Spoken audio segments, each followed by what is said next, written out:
Hello dear friends, आप सभी का वेलकम है आपका प्यारा सा चैनल तनु क्लासेस 8 को में। दोस्तों, आज की इस वीडियो में हम लोग पढ़ने वाले हैं समकालीन विश्व में अमेरिकी वर्चस्व, जो कि आपका क्लास 12 पॉलिटिकल साइंस यानी कि राजनीति शास्त्र का तीसरा चैप्टर है।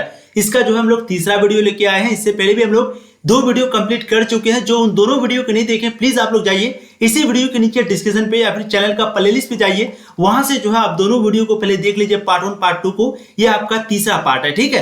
तो चैप्टर का नाम जैसे कि आप सबको पता है समकालीन विश्व अमेरिकी वर्चस्व है। इस चैप्टर में हम लोग अमेरिका के बारे में पढ़ते हैं और अमेरिका के द्वारा जो मुख्य भूमिका निभाया जाता है, जैसे आप अगर किसी के काम में बिना मतलब के जाके दखल अंदाजी कर रहे हैं तो इसी को बोलते हैं कि अमेरिका बिना मतलब के जाके दादागिरी कर रहा है, कैसे कैसे क्या कर रहा है, उसी को इस चैप्टर में पढ़ते हैं। पार्ट 1 पार्ट 2 को आप लोग देख लेंगे तो बहुत ही मजे से आपको पूरी कहानी जो है समझ में आ जाएगी। और कल हमने आपको कुछ कुछ इंपोर्टेंट पॉइंट भी बताया था, ठीक है। सबसे पहले तो आप सबको पता ही है कि इराक द्वारा जो कुवैत पर आक्रमण हुआ था, तो इराक जो है कुवैत पर कब्जा कर लिया। फिर क्या किया, ये इराक को हटाने के लिए जो है अमेरिका वापस वहां पर गया, ठीक है। तो ये जो इराक को हटाने के लिए अमेरिका गया, इसी युद्ध को हम लोग प्रथम खाड़ी युद्ध कहते हैं। और इसी प्रथम खाड़ी युद्ध को हम लोग कंप्यूटर युद्ध भी कहते हैं, क्योंकि इसमें स्मार्ट बम यानी कि टेक्नोलॉजी से भरा हुआ बम का प्रयोग किया गया था। उसके बाद क्लिंटन के बारे में भी पढ़े थे, जो कि काफी इंपॉर्टेंट था। आप लोग एक बार उसको अच्छे से देख लीजिएगा, ठीक है। फिर हम लोग जो है बहुत ही इंपॉर्टेंट जो कि था 11 सितंबर 9/11 घटना या फिर 9/11 हमला, आप लोग सुने होंगे। ये आपका 9/11 हमला जो है वो कब हुआ था, पूछा अगर जाए तो आपको बोलना है 11 सितंबर को, ठीक है। क्योंकि पहले जो है महीने को पहले लिखा जाता था और डेट को बाद में लिखा जाता था, ठीक है। चीज आपको समझ में आ रही है, अच्छे से यहाँ पर आप लोग देख सकते हैं। चलिए, फिर हम लोगों ने जो है पार्ट 2 में भी बहुत इंपॉर्टेंट टॉपिक को पढ़ा था, जैसे इराक पर आक्रमण किया था। तो इराक पर जब आक्रमण किया तो फिर जो है किसने आक्रमण किया था, अमेरिका ने। तो अमेरिका बिना मतलब का जाके इराक पर आक्रमण कर दिया, तो इसी को हम लोग द्वितीय खाड़ी युद्ध भी बोलते हैं। तो प्रथम खाड़ी युद्ध क्या था, प्रथम खाड़ी युद्ध था कि इराक जो है वो कुवैत पर हमला किया, ठीक है। इराक जो है वो कुवैत पर हमला किया, फिर अमेरिका जाकर के जो है वो इराक पर हमला किया, तो इसको बोलेंगे प्रथम खाड़ी युद्ध।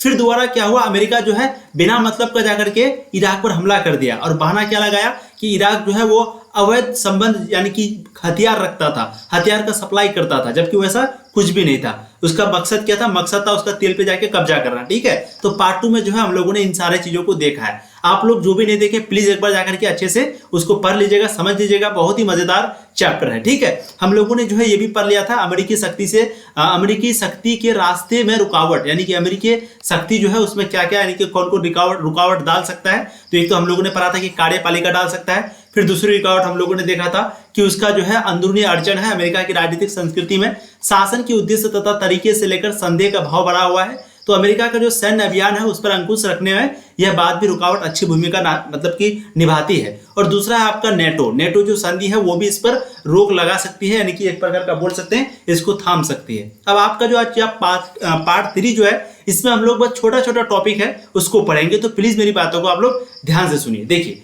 सबसे पहला पॉइंट है आपका अमेरिकी वर्चस्व से निपटने का तरीका, यानी कि जो अमेरिकी बिना मतलब का जो दादागिरी करता है, जो कहीं भी आके हस्तक्षेप करता है, तो इसको कैसे रोका जाए, रोकने का क्या क्या तरीका है समझते हैं। देखिए, अंतरराष्ट्रीय रणनीति जिसको हम लोग बोलते हैं सरकार विहीन रणनीति, क्या बोलते हैं, सरकार विहीन राजनीति। तो अंतरराष्ट्रीय रणनीति जो कि है सरकार विहीन राजनीति है।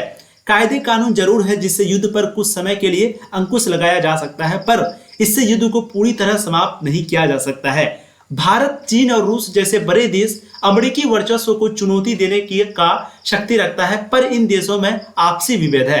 यानी कि कहने का मतलब यहाँ पर यह है कि सबसे पहले एक अंतरराष्ट्रीय रणनीति है जिसका नाम है सरकार विहीन राजनीति। तो इससे जो है उस पर थोड़ा देर के लिए, थोड़े समय के लिए अमेरिका पर रोक लगाया जा सकता है, लेकिन पूरे तरीके से कोई युद्ध को समाप्त नहीं किया जा सकता है। दूसरा, भारत, चीन और रूस, क्योंकि चीन तो शक्तिशाली है ही, रूस शक्तिशाली है, भारत भी जो है अभी बहुत ही ज्यादा शक्तिशाली है, ठीक है। इन तीनों के कंपैरिजन में थोड़ा कम है, लेकिन ये भी बहुत शक्तिशाली है क्योंकि परमाणु बम है। तो भारत, चीन और रूस जैसे बड़ी जो देश है वो अमेरिकी वर्चस्व को चुनौती देने का शक्ति तो रखता है, लेकिन इन तीनों के बीच जो है आपसी मतभेद है।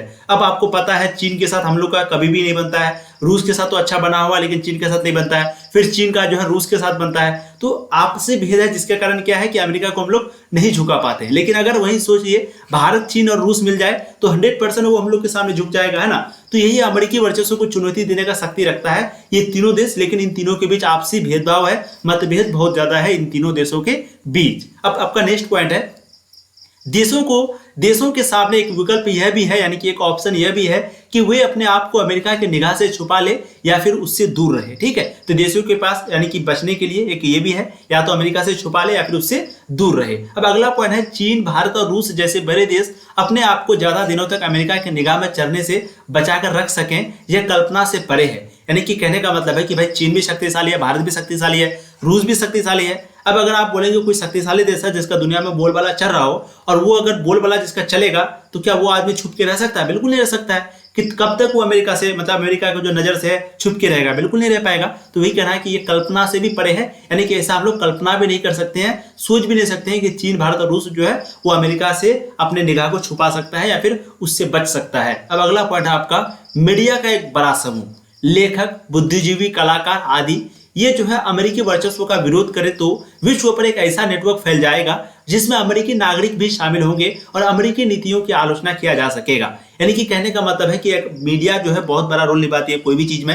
अगर मान लेते हैं कोई भी दंगा हुआ, मीडिया उसको गलत तरीके से दिखाया तो लोग उसको गलत तरीके लेते हैं, सही तरीके से दिखाया तो सही लेते हैं। दंगा क्यों किया गया, क्या किया गया, तो मीडिया जो है ना कोई भी चीज में बहुत बड़ी भूमिका निभाता है। इसीलिए जो लोग जो है सबसे पहले क्या करते हैं कि मीडिया पर जाके देखते हैं, लेकिन मीडिया जब कुछ अलग ही वो बयान देता है तो कुछ अलग ही लोग सुनने लगते हैं। ठीक है, तो मीडिया वही कहने का मतलब है कि मीडिया का जो बड़ा समूह हो गया, कोई लेखक हो गया, राइटर वगैरह जो लिखता है किसी के बारे में, कोई बुद्धिजीवी, कलाकार हो गया, तो इन लोग अगर ये लोग विरोध करेगा तो जो भी ये जो है पूरे नेटवर्क में फैल जाएगा, जिससे होगा क्या कि अमेरिका का जो नागरिक है वो खुद इसको देख लेगा और इसके बारे में जान लेगा कि ऐसा है, हमारा नेता ऐसा है। तो जब वो जान लेगा तो फिर क्या करेगा, वो अंदर से विरोध करेगा, और जब अंदरूनी विरोध होगा तो 100% है अमेरिका की नीतियों का आलोचना होगी। ठीक है, अब देखते हैं उदारीकरण। उदारीकरण का मतलब होता है व्यवस्था में वह सारी नीतियों, नियमों, प्रक्रियाओं तथा नियंत्रणों को समाप्त करना जो आर्थिक विकास में बाधा यानी कि रुकावट उत्पन्न करती है। अंग्रेजी में इसे हम लोग लिबरलाइजेशन कहते हैं। क्या बोलते हैं? लिबरलाइजेशन।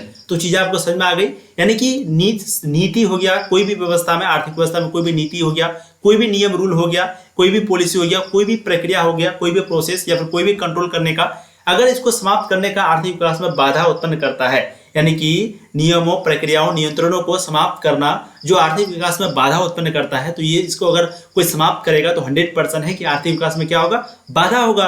अगर आप नीतियों को, नियमों को, प्रक्रिया को रोकेंगे तो आर्थिक विकास में क्या होगा, बाधा होगा, रुकावट उत्पन्न होगा। इसीलिए इसी को हम लोग उदारीकरण बोलते हैं और अंग्रेजी में इसे हम लोग लिबरलाइजेशन कहते हैं। अब देखते हैं अमेरिकी तथा भारत के बीच संबंध, जो कि आपका बहुत ही इंपॉर्टेंट टॉपिक है। प्लीज मेरी बातों को ध्यान से सुनिएगा, और जो भी अभी तक वीडियो को लाइक नहीं किया, एक बार वीडियो को लाइक कर दीजिए। ठीक है, वीडियो के लास्ट में आपको बताएंगे कि कौन सा टॉपिक आपके लिए इंपॉर्टेंट है, तो आप लोग को घबराना नहीं है और जो जो इंपॉर्टेंट है उसको आपको नोट कर लेना है। और लाइक, चैनल को सब्सक्राइब कर दीजिए, एक बार शेयर कर दीजिए प्लीज। चलिए अब देखिए अमेरिका तथा भारत के बीच संबंध। देखिए सबसे पहला, शीत युद्ध के दौरान भारत जो है अमेरिकी गुट के विरुद्ध था तथा सोवियत संघ से अच्छी दोस्ती थी, क्योंकि आप सबको पता है भारत जो है अमेरिका के, मतलब अमेरिका से कहीं ना कहीं नाराज था, इसीलिए गुट निरपेक्षता की नीति जो है वो भारत ने अपनाई थी। तो शीत युद्ध के दौरान भारत जो है वो अमेरिकी गुट के विरुद्ध है तथा सोवियत संघ से अच्छी दोस्ती थी। उस वक्त भारत ने अपने अर्थव्यवस्था के अंतर्गत उदारीकरण की नीति अपनाई, यानी कि अपनी व्यवस्था के अंतर्गत कौन सा नीति अपनाया, उदारीकरण की नीति। और उदारीकरण का नीति का मतलब समझ में आ गया आपको कि वह सारे नियम, वह सारे नीति, वह सारे प्रक्रिया जिसको समाप्त करना हो जो कि आर्थिक विकास में बाधा उत्पन्न करता है। यानी कि कोई भी चीज अगर आर्थिक विकास में बाधा उत्पन्न करेगा तो उसको समाप्त करना, यही आपका उदारीकरण कहलाएगा। तो भारत जो है उस समय उदारीकरण की नीति को अपनाया था।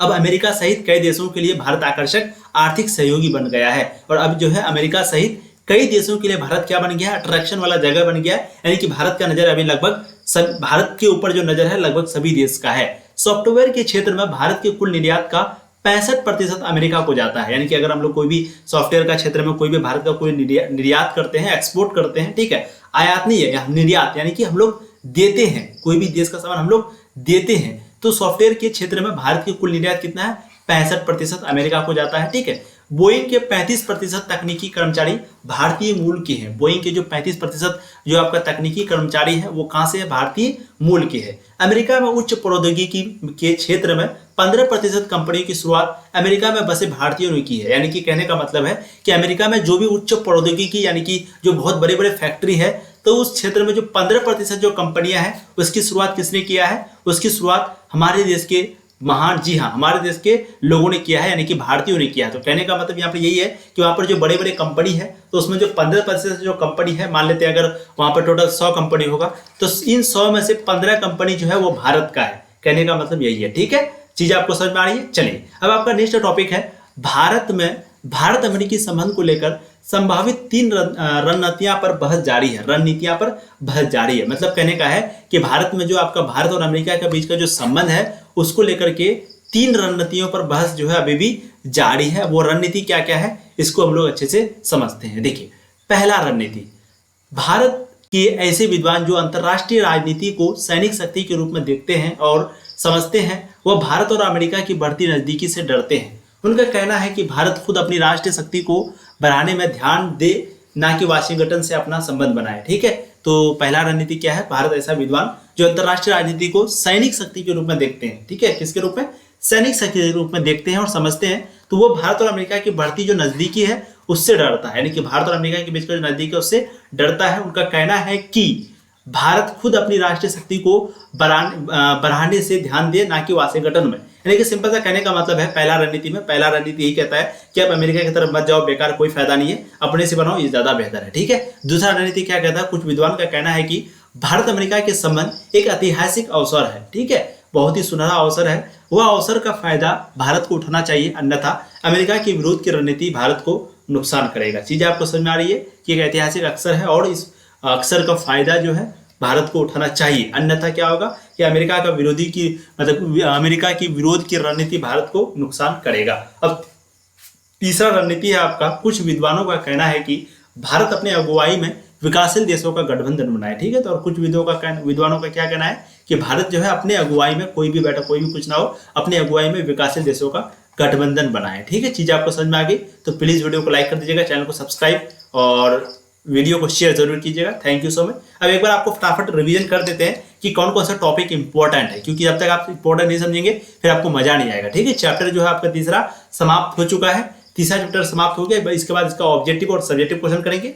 पिछले कुछ चैप्टर का भी आपका सब्जेक्टिव क्वेश्चन बाकी है, उसको भी कंप्लीट करेंगे। ठीक है, बिल्कुल आप लोग मत घबराइए, सिलेबस आपके बिल्कुल सही समय पे खत्म होगी। चलिए अब एक बार फटाफट रिवीजन कर लेते हैं। सबसे पहले हम लोगों ने देखा इराक द्वारा कुवैत पर आक्रमण किया, इसको प्रथम खाड़ी युद्ध बोलते हैं और इसी को हम लोग कंप्यूटर युद्ध भी बोलते हैं। उसके बाद परिणाम हम लोगों ने देखा, फिर क्लिंटन का दौर के बारे में हम लोगों ने पढ़ा। क्लिंटन का दौर, क्लिंटन नाम का एक क्या था, प्रधानमंत्री था, ध्यान रखिएगा सभी इंपॉर्टेंट। ठीक है, क्लिंटन के दौर किया गया जो कार्य था,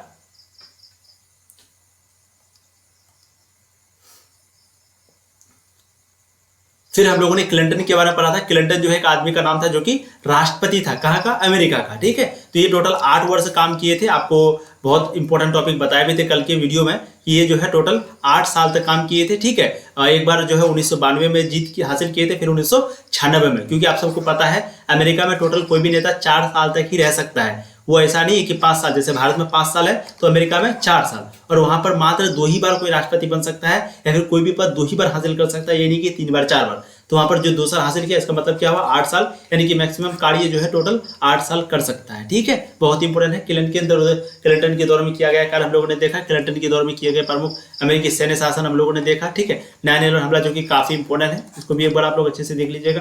फिर उसके बाद हम लोग जो है 9/11 का परिणाम वगैरह ये तो इंपॉर्टेंट है ही। ठीक है, उसके बाद हम लोगों ने इराक पर आक्रमण देख लिया जो द्वितीय खाड़ी युद्ध आपका कहलाया। ठीक है, उसको अच्छे से हम लोगों ने देखा।